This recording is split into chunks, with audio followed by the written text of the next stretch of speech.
Hi, Mr. Trump. We are very sorry about what happens with you.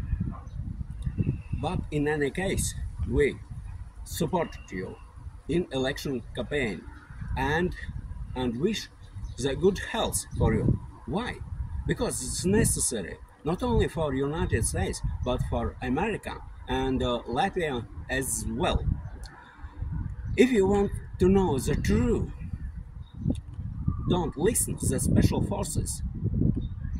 Take Simpsons and press them tails, and that's all. And you will know the truth. Yeah. This woman in this banner is a real person who is living in California, and she will vote for you.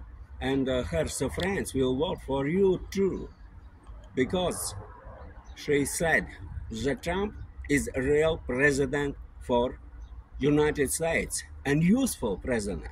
And then, sorry, a little bit in Latvian. Latvieši, es Sigurds Graudiņš, atbalstu Trumpu jau kopš 2016. gada. Kāpēc? Trumps nav mans prezidents, un viņš arī nebūs, bet viņa ietekme uz Latviju ir ļoti liela, ļoti liela. Viņa prezidentūras laikā netika uzsākts neviens karš, ar to rēķināmies.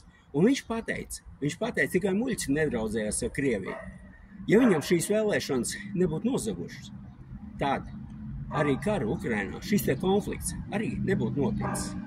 Un tagad, tā kā es esmu tehnokrāts, dabīgi konsultējoties ar konkrētiem pušiem, kas zina krietni vairāk un precīzāk zina, varu pateikt sekojošo.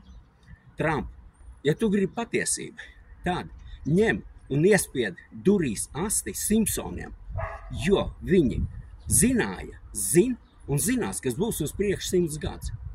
Nu, runa jau, protams, iet par cionistiem. Simpsoni tā ir tikai izkārtne. Tā kā ņem to vērā. Un Trump veseļojies un veseļojies. Sigurds Graudiņš un eiroskeptiķi Latvijā tev atbalsta un atbalstīs.